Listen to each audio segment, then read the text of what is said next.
Breaking చూస్తున్నాం. టీడీపీలో టికెట్ల రగడ కొనసాగుతుంది. ఆశలు పెట్టుకున్న తమకు అవకాశం ఇవ్వలేదంటూ పార్టీని వీడేందుకు ఒక్కొక్కరు సిద్ధమవుతున్నట్టు తెలుస్తుంది.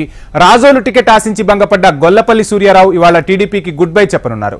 రాజోలు టికెట్ జనసేనకు కేటాయించడంపై అసంతృప్తిలో ఉన్న సూర్యారావు ఎంపీలు మిథున్ రెడ్డి, కేశినేని నానితో భేటీ అయ్యారు. టీడీపీలో సామాజిక అన్యాయం జరుగుతోందని ఆవేదన వ్యక్తం చేసినట్టు తెలుస్తోంది. ఇక వైసీపీలో చేరికకు సూర్యారావు రంగం సిద్ధం చేసుకుంటున్నారు.